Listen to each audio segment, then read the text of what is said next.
Isang umaga, tanghali at gabi po sa ating lahat dyan. Update po tayo patungkol sa Kim Pao ganap guys. Ito na naman tayo guys. Alam kong madaming nagkakapang sa atin dito ha. Huwag naman po tayo mag-comment na kung ano-ano dyan dito sa ating vlog. Pakiusap lang po. Dahil ito po ay pinaghihirapan po natin. Hindi lamang po yung gumagawa tayo ng content para kumita or pagkakitaan. Ay hindi po ganun guys. Ang reason po kung bakit tayo napablog ay ito po ay gusto natin makaroon ng kalinawanan about sa Kim Pao at gusto rin po natin i-update yung mga senior citizen dyan na palaging nanonood sa atin. Shout out po sa mga senior dyan na kagaya ng aking nanay. Okay, alright. Dito na po tayo at umpisahan na po natin ang Kim Pao ganap. Okay guys, okay, ilang araw na po sila Kim Chiu at saka si Paolo Avellino sa Dubai. Ang mga kaganapan sa Dubai guys ay talaga na sobrang happy sila. Kasi nga po, si Kim Chiu at saka si Paolo Avellino talagang linibot po.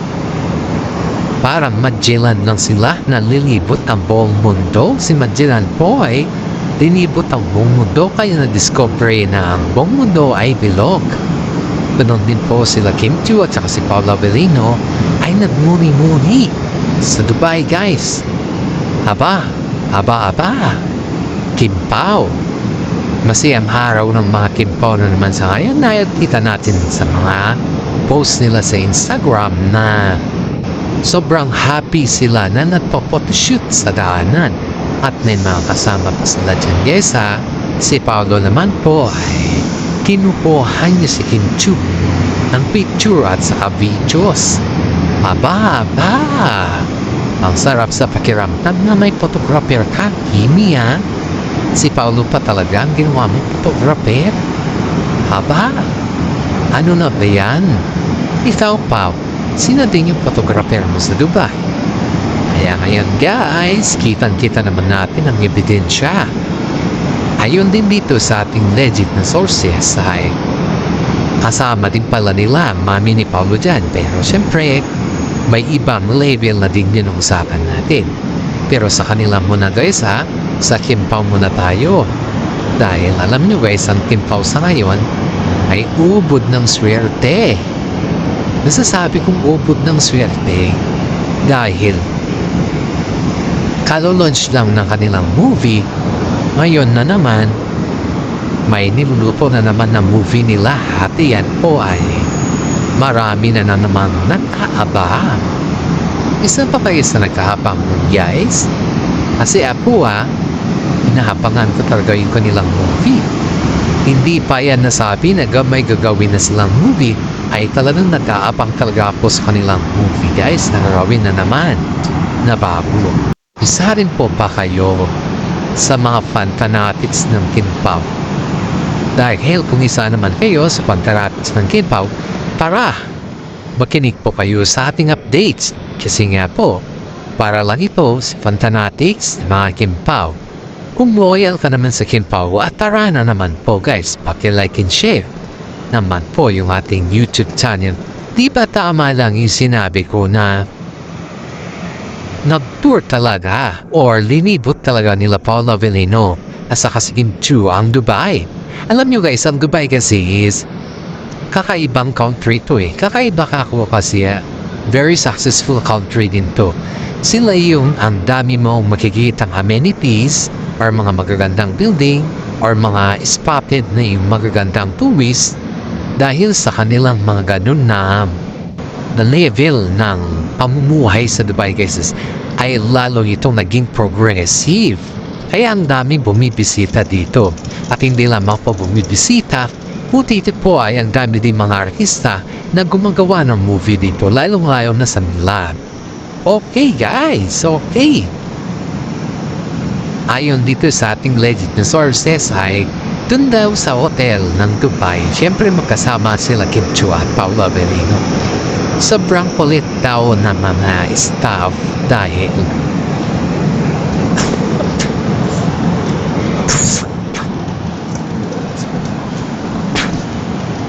Sorry, may ubo kasi ako guys. Sorry. Sobrang kulit daw yung mga staff dahil sila Paolo Avellino at saka si daw guys ay ayaw daw nila na isa lang yung hotel na tinutulugan nila. Kumbaga isang room ba.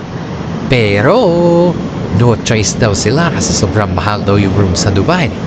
Kaya ang ginawa nila, kasama na nila yung mga staff at isang room na lang yung kanilang kinuha. May mga napansin daw yung mga staff kila Paolo Avellino at saka si Ginto kasi may mga time daw guys ang sulam nila na silang dalawa lang yung may moment. Aba, kung gano'n naman talaga na silang dalawa lang may moment, ano sa tingin ninyo ang meron sa kanila?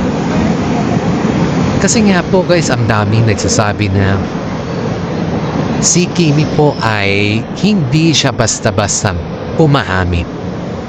Tama po yan guys yung sinabi nyo na hindi siya basta-basta umaamin. Kasi lahat naman po kasi dito guys ay puro lang tayo obserbasyon sa kanya. Pero in fairness ha, si Paolo Avellino po ay umaamin to. Kahit sabihin ni Kimi na umaatras si Kimi sa pag-aamin, pero may isang tao pa rin na umaamin sa kanila. Sabi nga ni Pao, what you see is what you get. Just live it. Oh my God. Oh my God. I feel the happiness para sa Kim Pao. At ito pa guys, habang naglalakad daw sila Kimi at si Paolo Avellino dun sa Dubai, sobra yung holding hands nila. Yung talagang kapit na kapit sila sa isa't isa. Yung linta ba? Alam mo yung linta? Leech sa English na. Yung talagang dikit na dikit. Then natatanggal lang ang linta kapag yan ay tinanggal mo talaga. Pero pag yan ay hindi mo tinanggal, talagang dikit na dikit guys. Diyan mo makikita na yung katotohanan sa kanila ay binubunyag na rin nila. Para sa ganon ay malaman ng mga kanilang fans, lalong-lalo sa mga senior dyan, sa kanilang fans, sa kanilang mga loyalista fans, lalong-lalo na mga yan guys ay talagang hinihintay nila yung kanilang update at abangers. Pabeso-beso pa daw nalalaman si Paolo dun sa Dubai kay Kimi. Kasi hindi naman po ginagawa ni Paolo yan noon eh. Pero sa ngayon guys ay kitang-kita natin yung kabaguhan. Nagbabago naman kasi yung weather eh. Kapag ikaw ay medyo okay or something, alam mo, napakagaan sa pakiramdam ba? Diyan mo talaga makikita na si Paolo Avellino ay napakaswerte kay Kim 2. Ayaw niya dito kay isang content creator or isang vlogger. Huwag na natin sabihin yung pangalan niya na panay ng deny ang Kim Pao. Pero yung galaw nila is may katotohanan. Which is, sinasabi ko naman na, oo, may katotohanan na, patagal na may katotohanan. Kaso nga lang, siyempre, bilang ikaw pa, hindi mo din alam kung ano yung katotohanan kung hindi din sila nagsasabi or magsasabi sa atin. Pero aminado naman sila guys. Ito nga, yung kaibigan niya ni Kim 2 guys ha. Itago na lang po natin sa Tago na lang po natin sa pangalang Marie. Itong si Marie na to, kaibigan po ito ni Kim 2. Gustong-gusto daw niyang sumama sa Dubai kasi nga daw gusto daw niya makasama si Paolo Avellino. Pero itong si Kimi po ay parang may nagsasabi na bubulong-bulong ata sa kabulungan ata sa kanya na baka kasi pag-isama po pa yan may tension. Kasi itong si Marina po guys na barkada ni Kimi, may masamang ugali ito. Kumbaga is kapag may tension, mas lalong tumitensyon ang lahat. Yan yung sinasabi natin na hindi siya yung tao na very open-minded or very widening yung kanya pag-iisip. Wala po siyang ganun guys, kundi ito po yung klaseng tao na ang kanyang paninindigan sa sarili. At pag kinaaway mo siya, aawayin kanya. Ganun po siya. Hindi po yung gaya ng mga iba. Pero kung iisipin natin guys na mabuti siyang tao, mabuti daw siyang tao. Yun nga lang kasi pag may tensyon is kargang sasabog ang lahat. Kaya, at saka, hindi lang yan guys. May pagtingin din ito kasi kay Paolo Avellino. Matagal na siyang may pagtingin kay Paolo Avellino. Kasi nung time daw na ito ayon dito sa ating legit na sources nung time daw na yung pumunta lahat mga asap sa California, sa US California noon, meron din si Marie Jan that time guys kasi kwan siya ABS-CBN siya yun daw nila, dun daw siya napaamin pero hindi niya inamin sa harap-harap ni Kim Chiu kundi inamin niya sa iba nilang kaibigan at yung iba naman nilang kaibigan syempre magkakasama sila sa Instagram. Doon niya pinost yung feelings ni Marie kay Paolo Avellino. Kaya na po si Ogie Diaz nun ay nagkaroon ng blind items about kay Marie pero hindi naman niya binanggit ang pangalan. Itong si Marie na to guys is may edad na ito Parang siguro nasa 30 plus na din or mad na sa 40 na. Ang ganda nitong tao guys, maganda siya. Pagdating naman sa pinatunayan sa loob ng showbiz, may pinatunayan na to kasi matagal na siya sa loob ng showbiz Halos nauna pa nga ito kaysa kay Kim Chiu Nauna pa ito kaysa kay Kim Chiu guys, kaya ito si Kim Chiu, halos respeto niya si Marie bilang isang kaibigan. Pero si Marie naman guys, hindi naman siya yung pagdating sa may gusto kay Paolo Avellino, hindi naman siya yung nang-ahakit ba, kundi pinaramdam niya lang talaga na crush niya si Paolo Avellino kasi nagustuhan daw niya yung paano umakting si Paolo. Yan lang daw yung katotohanan dyan guys kasi yan din sabi niya nung siya po ay lasing at inamin niya yan sa mismo kaibigan nila Kim Chiu. Hindi niya naman po inamin ang harap-harapan kay Kim Chiu yan kasi siyempre kahit naman sabihin ni Kim Chiu na magkaibigan sila ni Paolo jealous factor ang mangyayari dyan guys. Hindi niya na inamin, masasaktan pa rin yung tao dyan. Hindi niya na inamin.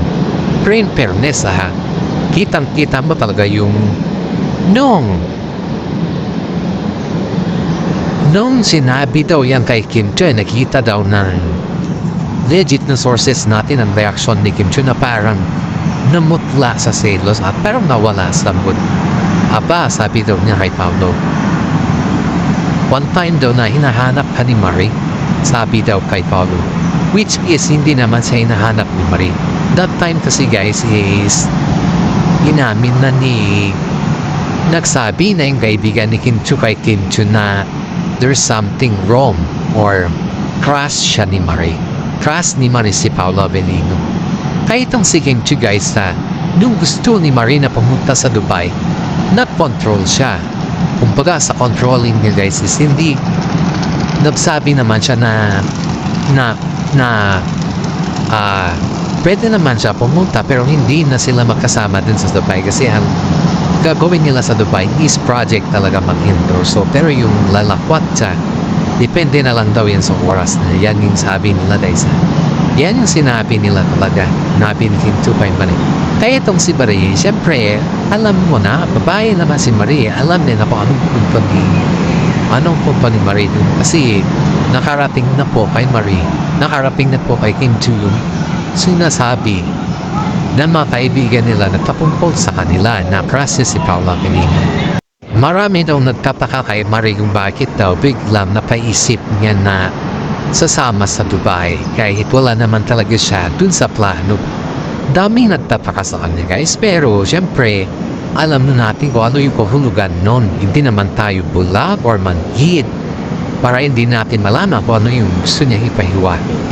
Pero of course guys, kitang-kita naman natin yung katotohanan dun na sa kabila ng lahat ng pagsisikap daw ni Marie, napansin ni siya ni Paolo Avellino, ay yun po ay napansin din ni Kim Chiu sa kanya.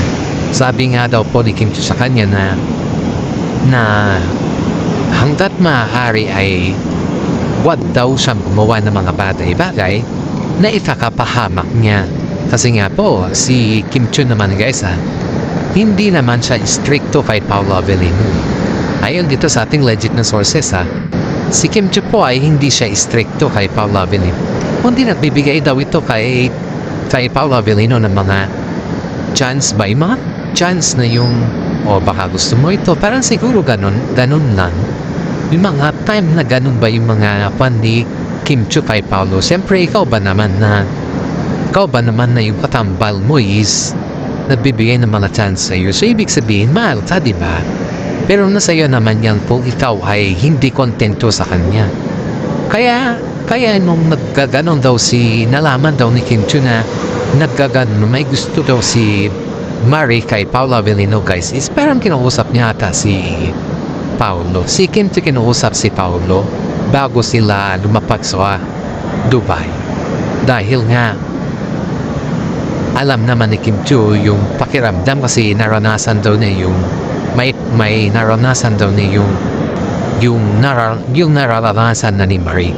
Pero ang sabi naman ni Marie guys, kasi question kasi si Marie, question ng management nila Kim Chiu at saka si Paolo Avellino dahil nga po ayaw daw nilang masira yung career ng dalawa lalo at ang ganda-ganda na kanilang tambalan.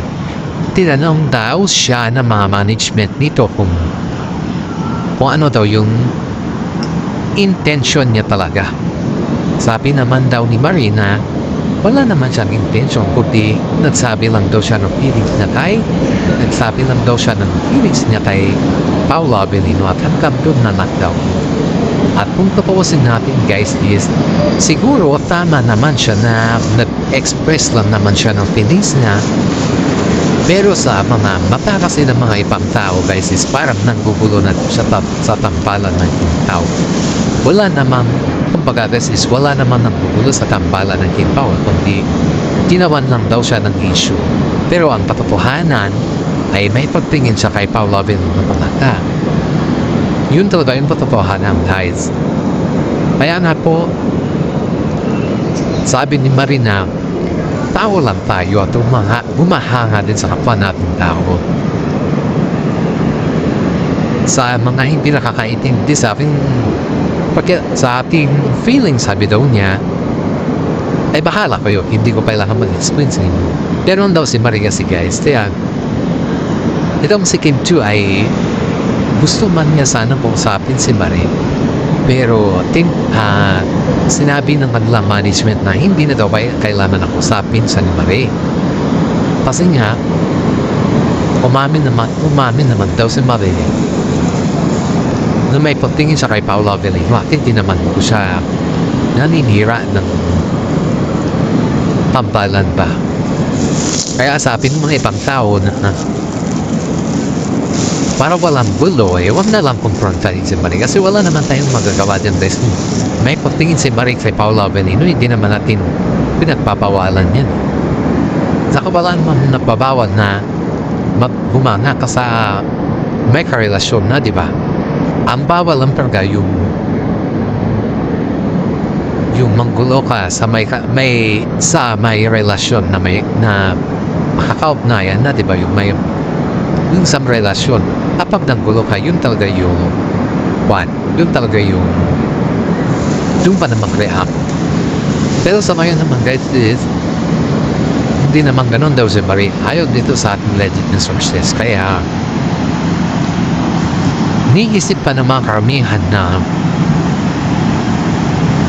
kapag lalo daw pinapalapit ni Kim Chiu si Marie kay Paolo Avellino guys is baka siguro magkaroon ng alam mo na. Kaya this is for today guys. Sana magustuhan niyo po yung ating content. Paki-like and subscribe naman po. At paki-share na din po yung ating YouTube channel. Shout out sa mga fan fanatics natin dyan na palagi nanonood, sumasabaybay sa atin. Shout out po sa mga senior citizen na special po sa atin. Sa mga nanay at tatay natin dyan, shout out po. Lahat po na nagkikinig sa atin sa Kimpaw Timbalan, Solid Kimpaw, At sa mga Kim Pao fanatics po, maraming salamat at God bless po sa inyo.